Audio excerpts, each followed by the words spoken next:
Salut à tous les gars, on se retrouve aujourd'hui pour une vidéo sur la chaîne atypique on va dire, parce qu'il n'y aura pas de bécane aujourd'hui. On lance un nouveau concept, interviewer des personnes qui ont un métier atypique. Premier épisode, on va se le faire avec le frérot qui est juste à côté. Je vais lui poser une petite question. Déjà, est-ce que tu vas bien déjà, l'homme cagoulé? Ça va bien, nickel, merci à toi. Aujourd'hui, métier atypique, premier épisode. On fait ça avec un employé des pompes funèbres, un croque-mort, entre guillemets. Toutes les questions que vous vous posez par rapport à ce métier-là, on va essayer de lui poser aujourd'hui. Si vous avez d'autres idées pour les prochains épisodes de personnes que vous voulez voir sur la chaîne qui ont un métier atypique, dans l'espace commentaire, vous me dites, moi j'ai envie de voir ça, moi j'ai envie de voir ça. On va se débrouiller pour en trouver un et on lui posera les questions comme aujourd'hui au frérot. Sans plus attendre, on va lui poser les questions. Je vous laisse la petite intro et c'est parti.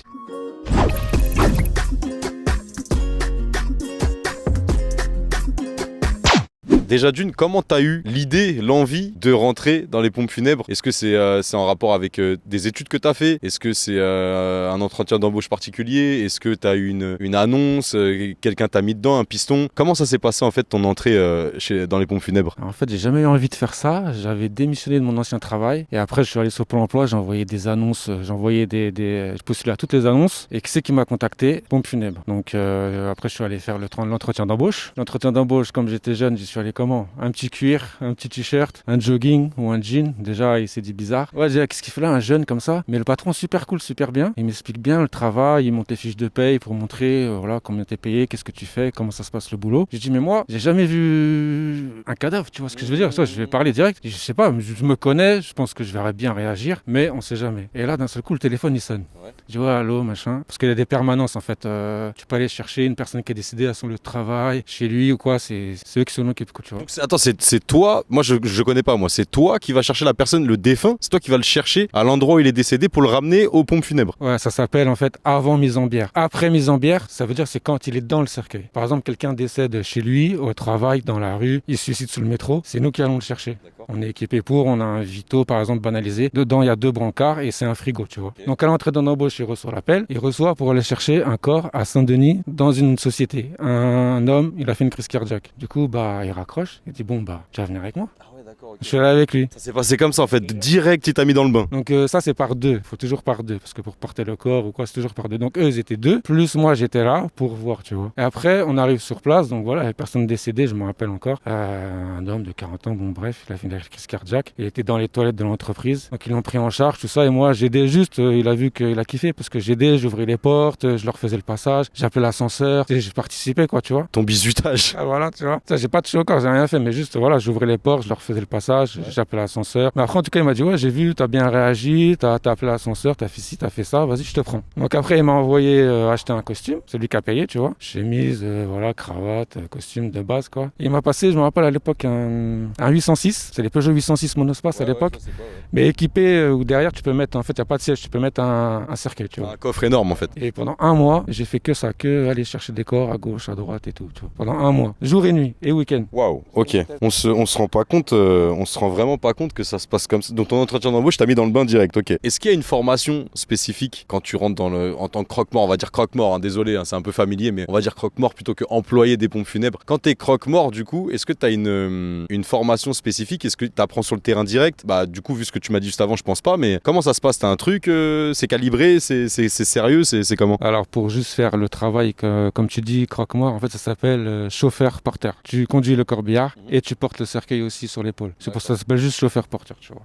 Il n'y a pas de formation spécifique pour faire chauffeur porteur, ça c'est, on va pas dire bas de l'échelle, mais voilà, c'est le premier taf quand tu rentres, c'est ça. Après il y a maître de cérémonie, ça c'est dans les enterrements, ceux qui gèrent la famille, qui parlent, et, tu vois, qui gèrent tout. Ça, eux, oui, ils ont une formation, tu vois. Ou après il y a d'autres tafs aussi, eux, c'est des formations, mais chauffeur porteur, il y a pas de formation. Je crois que maintenant il y a peut-être une mini formation, mais je suis pas sûr, comme je suis plus dedans, tu vois, ça fait. Ouais, t'apprends sur le terrain, quoi, ok. Ok. C'est quoi les aspects que tu retiens les plus gratifiants, les aspects les plus négatifs dans ce métier-là? Est-ce qu'il faut des qualités pour être croque-mort, du coup? Ouais, faut des qualités quand même, faut être respectueux, tu vois, c'est pas, on t'envoie, c'est pas un mariage, tu vois, ça veut dire il y a la famille, tu vois, c'est pas tu rigoles avec eux, tu fais des blagues cachées sur le coin, enfin tu vois, tu peux pas faire n'importe quoi. Faut être vif aussi parce que aussi on se parle pas entre nous, il y en a un qui peut être là-bas, il gère un peu la famille, l'autre il est là-bas, il gère autre chose, moi je suis là, ça va pas se dire, on va pas crier. Avec un regard, ça se comprend direct. On va pas crier, ça veut dire on se fait un petit signe, un regard, donc faut toujours être là, faut pas être en mode comme maintenant, tac tac tac et tu vois rien alors qu'il a besoin de toi, tu vois. Ouais. Donc faut suivre, faut être comme ça, un peu attentif, vif, faut se regarder. Vous êtes combien d'employés pour un enterrement basique? Vous êtes combien de mecs? Pour un enterrement, c'est 5. Maintenant, tu peux faire 4. Mais en général, c'est 5. Ça veut dire c'est 4 qui portent le cercueil, dont un qui va conduire le corbillard aussi en même temps. Et après, il y a le maître de cérémonie.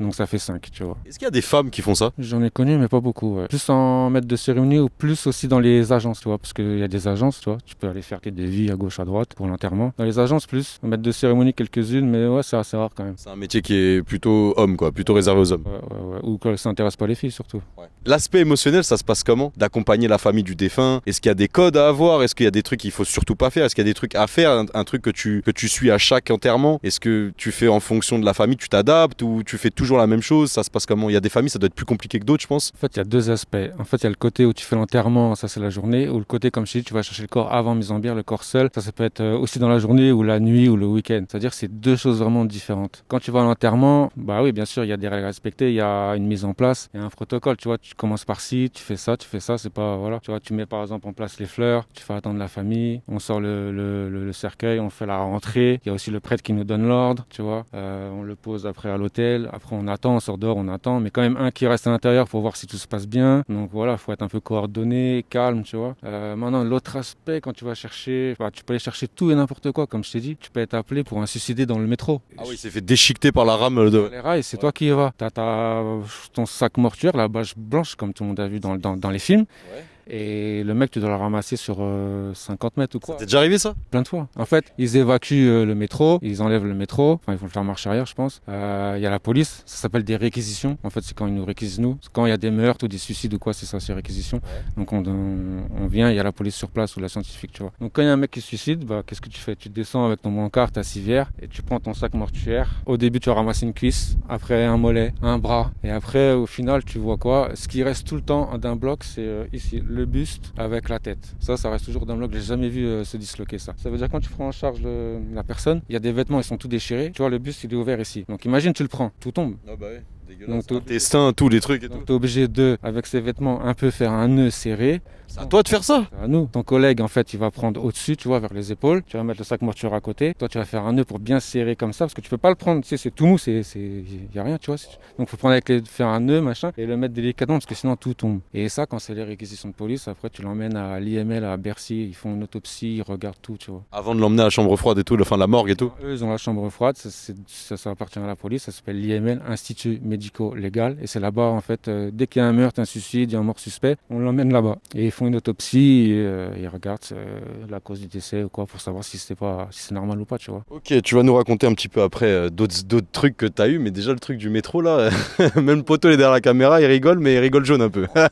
Quelle qualité il faut? Parce que j'ai vu des mecs qui sont venus, ils ont fait un jour, 2 jours, une semaine, mais après ils repartent, tu vois. Ils ont pas tenu. Ouais, voilà, ils repartent parce que c'est pas leur délire, après c'est pas de leur faute, tu vois, c'est normal. Faut être solide psychologiquement aussi, faut être très solide. En fait, quand tu rentres chez toi, faut oublier, faut passer à autre chose. Faut que ça soit automatique. Si t'as pas ça automatique dans ta tête, c'est mort, tu peux pas faire ça. Parce que j'ai trop d'histoires à raconter, limite tu vas pleurer, tu vois.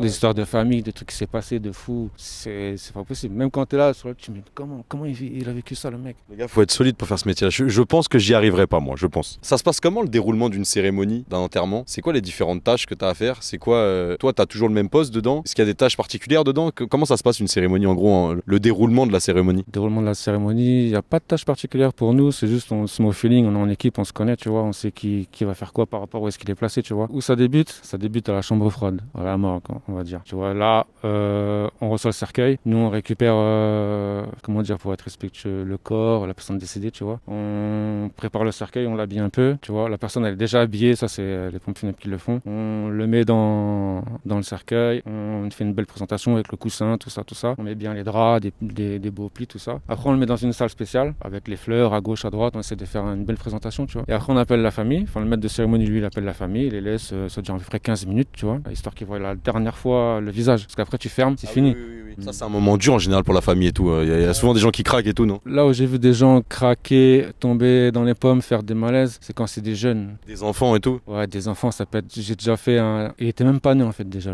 c'était un fœtus. Ah mais assez formés. Moi, je l'ai vu. Tu vois les petits hommes gris dans les vieux films de martiens, avec les têtes un peu comme ça, pas de nez, juste deux trous, les doigts un peu palmés, avec le corps tout rouge, tout petit, hein, il tient dans ma main. Hein. Il était tout petit, il tient dans ma main, et avec une tête un peu comme les hommes gris, pas de nez, juste deux trous, et des petits bras. Je l'ai vu. Et après, tu mets dans un petit cercueil blanc. Petit cercueil. Ouais, tout petit, un petit cercueil blanc, parce que les enfants, c'est toujours un cercueil blanc. Et après, tu fais l'enterrement comme ça. Mais sinon, ouais, ça se déroule comme ça. La famille reste 15 minutes. Bon, après, si c'est des jeunes, des gens qui ont eu des accidents de moto, des suicides, j'ai déjà eu quoi. Le mec s'est suicidé le jour de l'an, parce que sa copine, elle l'a quitté. Et il devait avoir 16-17 ans. Ou je me rappelle un mec aussi, pareil, 20 ans, un truc comme ça. Cancer fulgurant de la gorge. À 20 ans? Ouais, un truc comme ça.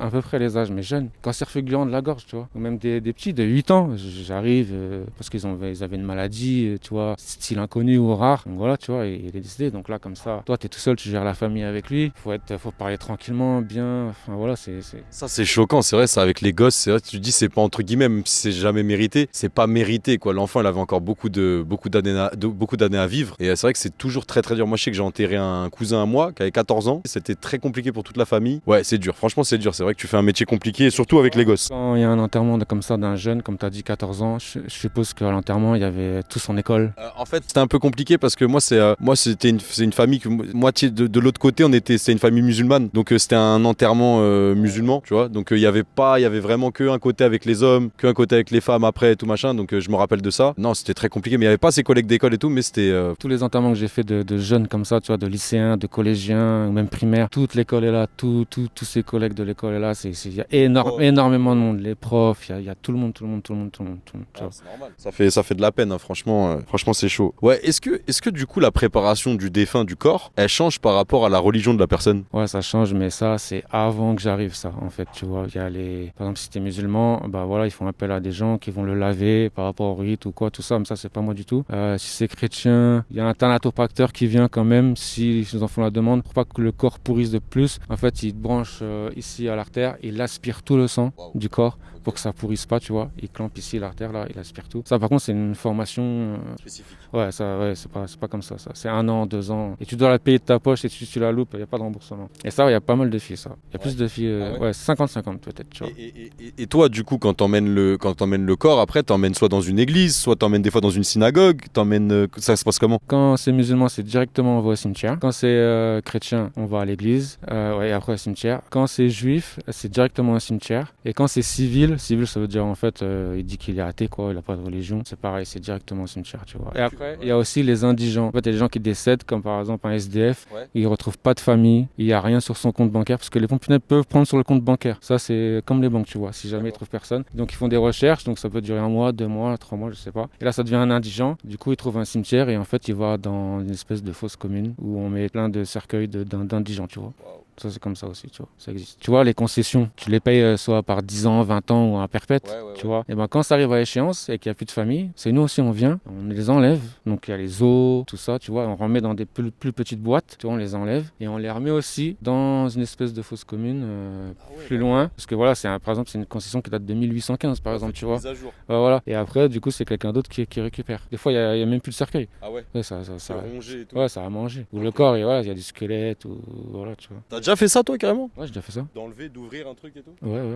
Ça sent extrêmement mauvais, si tu veux. Ah ouais. Mais bon, voilà, c'est comme ça. Tu vois des vers, des trucs comme ça. Ou même après, je te dirais, quand tu vas chercher un corps et ça fait peut-être 3 semaines, 1 mois qu'il est là parce qu'ils ne sont pas aperçus, bah tu vois, la personne, par exemple, peut avoir des trous comme ça dans son bras et c'est blindé de verre, tu vois. Et ils sont en train de manger. Ils sont en train de manger. Ça peut être là, même dans les parties génitales, tu vois aussi, tu vois. Et à peine tu touches le corps, en fait, il y a plein de bêtes qui sont parties de tous les côtés. Tu vois, faut faire attention quand même. Faut mettre des gants, des surchaussures, des trucs, tu vois. T'as des risques de choper des trucs avec le corps de quelqu'un qui est, entre guillemets, hein, c'est triste à dire, mais qui a pourri depuis un moment? T'as un certificat de décès quand t'arrives, tu vois, parce que le médecin il vient, et il peut cocher une case, par exemple, ça fait trop longtemps, je me souviens plus, où ça peut être mise en bière immédiate. C'est-à-dire, on doit le mettre dans le cercueil tout de suite, parce qu'il a une maladie. Voilà, ça peut être le sida, l'hépatite ou d'autres maladies que je connais pas, tu vois. Transmissible. Ouais, voilà. Même après la mort, il peut encore transmettre par son sang ou je sais pas, tu vois. Est-ce que malgré tout ça, malgré que ça soit un métier compliqué, malgré que ce soit un métier qui soit pas forcément, t'es pas happy quand tu vas là-bas, en tout cas par la famille que tu croises, est-ce que malgré tout ça, t'as quand même une expérience positive, quelque quelque chose un bon souvenir qui te reste en tête peut-être d'un enterrement ou je sais pas, quelque chose qui s'est bien passé? En général, ça se passe bien. Moi, ce que j'ai retiré de ça, franchement, pour te dire la vérité, c'est ça te garde les pieds sur terre. Parce que tu vois la mort tous les jours. J'ai été chercher des motards. Je me rappelle une fois, en RT, ils sont morts tous les deux, un couple. Ils avaient quoi? Même pas 30 ans. Les deux sont morts en RT. Il y en avait un, le mec il était là, la femme elle était là, la RT elle était là, ils étaient décédés. Tu peux aller chercher des bébés. J'ai déjà porté des bébés morts comme ça, parce que tu peux pas le mettre sur le brancard, tu vois, c'est pas adapté. Dans la couverture, encore chaud. Et je le prends et je vais comme ça jusqu'au truc, tu vois, jusqu'à la mort. Tu vois ce que je veux dire? Des enfants comme ça, je me rappelle. Toi, c'est vrai que t'es motard, c'est-à-dire que t'as déjà fait beaucoup de motards. Il y a un truc qui te choque un peu plus. Les deux en RT, maintenant des motards comme ça, là, je me souviens plus. Mais après, en enterrement seulement, tu vois, c'est directement dans le cercueil. Ouais, j'ai déjà fait des motards. Et en plus de même, moi, comme j'étais déjà en motard à l'époque, j'allais des fois au taf avec mon R1. Et des fois, les mecs de la famille, on savait pas, parce que le mec faisait de la moto, mais on savait pas. Et ils venaient me voir, on allait nous voir. Ah, trop bien, il a suivi le corbillard avec la moto. Ça nous a fait plaisir et tout, alors que c'était même pas prévu, tu vois. Si toi, tu conduis pas le corbillard, si tu veux, tu peux aller avec ta voiture ou ta moto, tu suis le cortège, tu descends, tu fais ton travail. Tu peux aller avec ta voiture ou ta moto si tu veux et suivre le cortège. Avec ton véhicule à toi, ouais. Tu peux, y a pas de souci. Comme ça, après, au cimetière, si tu veux, bah tu rentres directement chez toi. T'es pas obligé de repasser par le bureau, l'entreprise. Y a que celui qui conduit le corbillard qui est obligé de repasser, tu vois. Combien en tout t'as été chercher de corps? Combien t'as enterré de personnes? Tu sais à peu près une fourchette ou pas? C'est impossible à savoir. C'est 3 chiffres? Plus, parce que déjà, j'ai dû faire ça à peu près 5 ans. Tu comptes déjà 2 enterrements par jour. Plus. Ah ouais, carrément, 2 enterrements Ouais, par jour. c'est un le matin, un l'après-midi. Parce que quand même, ça prend du temps, faut faire ça bien, tu vois. Plus, tu rajoutes tous ceux que je vais chercher le soir ou le week-end. Ouais, c'est trop. Faudrait faire un petit calcul, mais. C'est plus de 1000 déjà, c'est sûr. Wow. Plus de 1000. Ah ouais, du coup, anecdote positive, t'as ou pas? Anecdote positive, du coup, on n'a pas répondu. Quelque chose de marrant, quelque chose de joyeux, quelque chose. Il y a quand même eu ça ou c'est chaud d'avoir ça dans ton taf? Un truc positif qui m'est resté, moi. C'est juste pour moi, ça m'a gardé les pieds sur terre. Tu vois, lui, il est mort comme ça, lui, il est mort comme ça. Bon, quand même, la plupart du temps, c'est des morts par vieillesse, tu vois, quand même. Voilà. Ah, ça te garde les pieds sur terre, tu dis, tu vois. Ça arrive en 2 secondes. Ouais, c'est ça, c'est dans 2 secondes. Même un mec, je me rappelle, tiens, une anecdote. Il venait d'être à la retraite, son premier week-end de la retraite. Il avait une maison. Il fait quoi? Il va sur le toit pour essayer de réparer quelque chose. Il tombe de l'échelle, il est mort. Retraite. Premier week-end de sa retraite. T'es obligé de bloquer dessus. C'est mal fait, hein. C'était son heure, mais c'est mal fait. Hein. T'es obligé de bloquer dessus. Premier mois, quand il m'a passé la 806 là. Il m'appelle, il me dit viens, on va chercher un corps. C'est collé à la 86. Accident de la route? Non. Tu sais ce que c'était? Un mec, il s'est pendu à un arbre collé à la 86. En gros, les gens ils passaient en voiture, ils pouvaient le voir là pendu. Et quand c'est comme ça, des pendus, j'en ai fait plein. Des pendus dans des caves, des pendus chez eux, des pendus. Puis t'as tout fait en fait. Le mec s'est pendu dans l'arbre. Qu'est-ce que tu fais? Il y en a un qui tient le corps et l'autre il coupe la corde et tu récupères le corps et tu le poses dans... Parce que voilà, tu respectes les gens, tu vois. Ça aussi c'est un truc positif, c'est que j'ai toujours respecté les corps. Comment il en est arrivé là? T'es obligé de te poser des questions. Tu te refais la scène et tout, Ouais, c'est ça. Ou même un jour, j'arrive, je me rappelle encore à Aulnay, dans une résidence, on me dit viens, c'est en bas. Bon là, il y a la police, comme je t'ai dit, à chaque fois dès que c'est suspect, il y a la police. Et j'ouvre la porte de la cave, vraiment glauque, hein, dans le noir et tout. J'ouvre, tac, la dame de 60 ans, elle est pile devant moi comme un film d'horreur. Elle est pendue, elle touche même pas le sol. Tu dors bien toi la nuit ou? Mais c'est dit, c'est soit le soir quand tu rentres chez toi, t'oublies, ton cerveau il est automatique, il passe à autre chose, soit tu peux pas faire ce travail. C'est pas possible. Est-ce que t'as déjà enterré des personnalités? Henri Salvador, je me rappelle. Après j'ai fait d'autres, mais je me rappelle même plus. Je crois il y a une série à l'époque qui s'appelait Cordier jugé flic, ça te dit un truc? Et le mec qui était âgé dedans, je crois, lui, je l'ai enterré. Donc après, ça c'est un truc qui dure toute la journée. Il y a plein de personnalités qui viennent, il y a la police aussi. Personnalités politiques, il y a plein de trucs. Non, j'imagine Henri Salvador, il y a eu plein de têtes. Il y avait le prince de Monaco, d'autres que j'ai oubliés sûrement, et plein.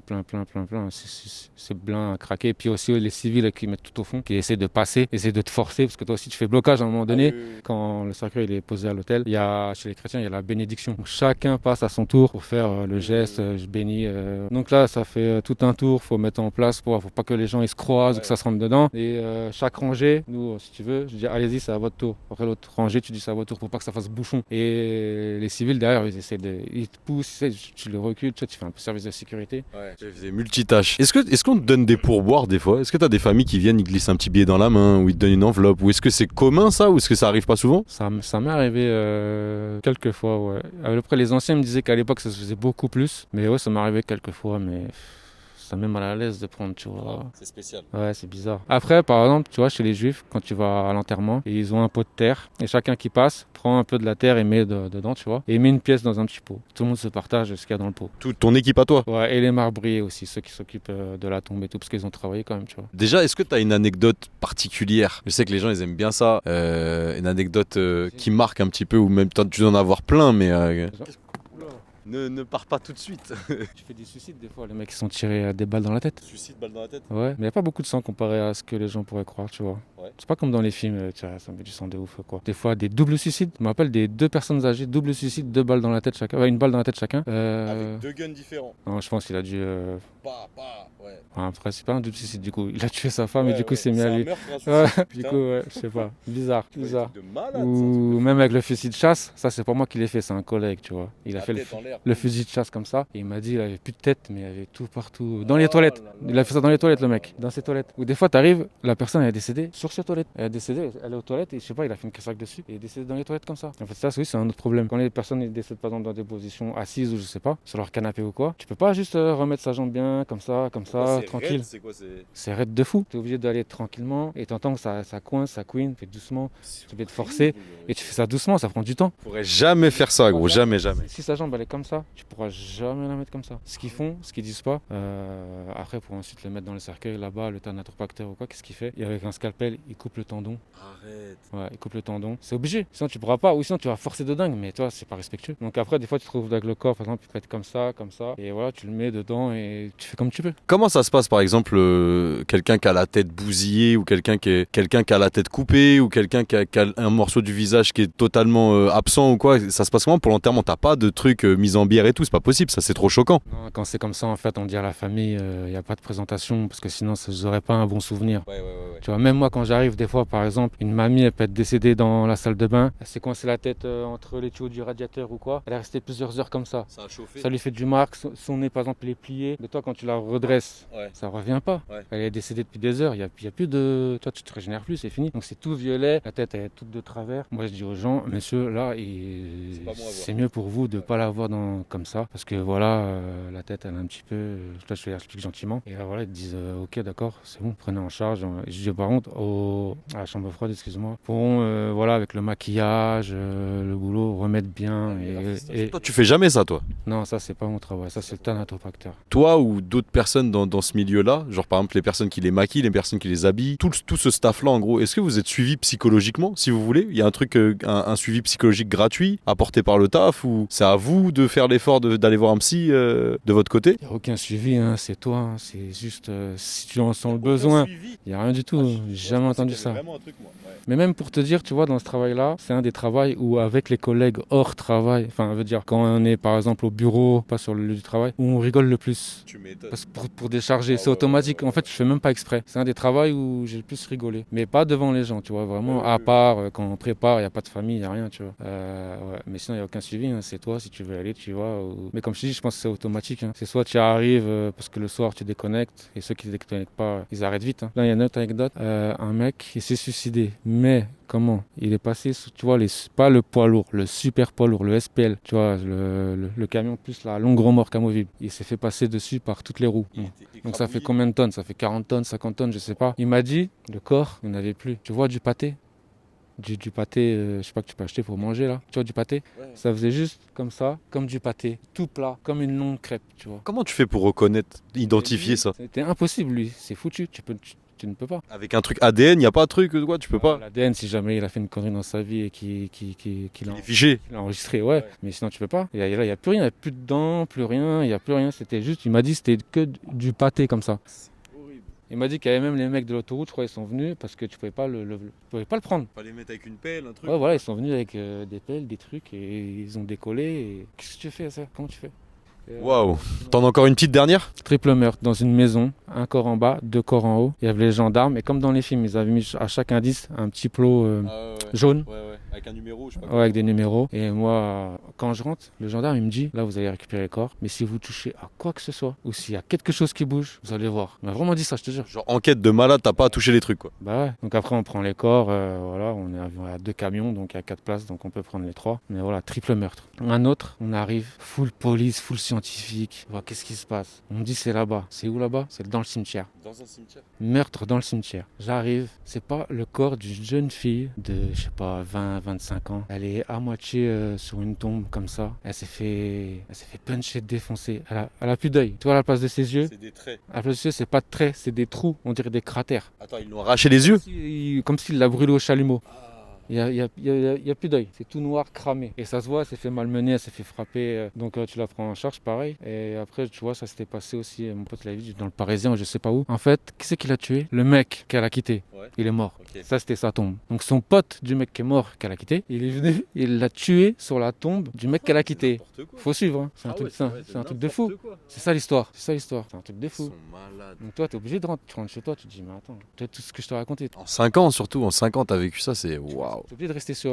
C'est bien, ça te fait rester sur terre. T'as une très très grosse force mentale. En tout cas, le poteau là, il est très très fort mentalement. Je suis pas sûr que. Dites-nous d'ailleurs si vous, c'est possible dans les commentaires, si ça serait possible pour vous de faire. Moi, je sais que non déjà. Le sang, je suis pas très à l'aise. Si ça vraiment est à bain de sang et tout, je suis pas bien du tout. Je vrille des yeux, je suis pas bien. Mais cadavres et tout, moi, les seuls enterrements que j'ai fait de mes proches, de ma famille, tout ça machin. Déjà, je suis quelqu'un qui veut pas en général aller voir le corps une dernière fois. La mise en biais, tout, je suis pas fan. Je sais que ça me reste dans la tête, ça va me bloquer au bout d'un moment. En tout cas, t'es très très fort. Est-ce que tu recommanderais ce taf à des gens? Est-ce que tu dis ouais, allez-y, c'est une expérience où t'apprends beaucoup de choses, ça te forge un peu mentalement, ou tu dirais écoute, ça justement, si vous êtes pas trop au top, vous êtes un peu fragile ou quoi, t'es évité, non, surtout? Non, si t'es fragile, faut pas le faire, pas le faire. Maintenant, si t'as envie de voir, tu peux essayer un mois, hein, si ça recrute, y a pas de problème, tu peux essayer. Mais non, c'est à toi de voir, hein, parce que c'est pas après tu fais des cauchemars, tu dors plus, tu pars en psychiatrie ou je sais pas. Bah ouais, c'est ça, tu deviens fou en fait. Bah oui. Tu peux vite vriller avec un taf comme ça, j'imagine bien. Un jour, j'arrive, pareil, c'est le mec, il est décédé dans sa maison, et j'arrive devant, il y a sa famille, tu vois. Donc j'arrive, et le mec, il me dit, ah bonjour,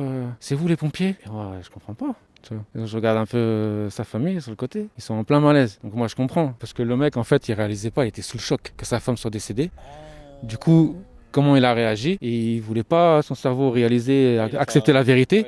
Il m'a dit, vous êtes les pompiers. Moi, je sais pas, je regarde la famille, je dis, qu'est-ce qui se passe? Je dis, bah ouais, ok, d'accord. Toi, t'es rentré dans son jeu un peu pour pas le trauma ou quoi? Ouais. T'es pas bête. Et après, la famille vient me dire, oui, mais est-ce qu'il réalise pas? Il croit que faites genre, une dinguerie comme ça. C'est un vieux monsieur? Pas si vieux que ça? Non, cinquantaine, soixantaine. Ah, il a eu choc émotionnel en fait, le mec, et boum, il a fait blocage, déni, elle est pas morte pour moi, c'est les pompiers, ils viennent la sauver. Je te jure. Donc même ça te marque aussi. Il doit en avoir plein des anecdotes, les gars, mais le problème, c'est qu'après la vidéo, elle va faire 3 heures. Les gars, on va vous laisser. Merci en tout cas, mon frérot, pour cette petite interview. Dans un beau décor sur un toit magnifique, les gars, on m'a pas fait les choses à moitié. On a essayé de faire ça. On aurait voulu le faire dans un cimetière, mais on a trouvé ça un peu glauque. On n'a pas voulu le faire jusqu'au bout. Et là, il m'a proposé le toit, ce qui est très très bien. Pourquoi il est cagoulé aussi? Pour garder son anonymat. C'est pas un bandit, c'est pas quelqu'un qui a fait des conneries ou quoi. C'est juste pour garder l'anonymat. Si vous-même vous êtes employé des pompes funèbres, vous voulez partager des choses, si vous avez des questions à lui poser, à me poser, je sais qu'on va regarder les commentaires lui et moi. Dites-nous ça en tout cas. Si vous avez d'autres idées, pour comme j'ai dit au début de vidéo, pour d'autres épisodes avec d'autres métiers atypiques, vous m'écrivez dans les commentaires. On voit si on peut trouver ces personnes-là. On a déjà d'autres épisodes qui arrivent avec des petites pépites qui peuvent être pas mal aussi. En tout cas, c'était très intéressant. Merci à toi. Et les gars, sur ce, prenez soin de vous. À la prochaine. Restez forts mentalement, même si y en a qui sont un peu plus forts que nous. Et voilà, faites attention à vous les gars. À la prochaine. Ciao.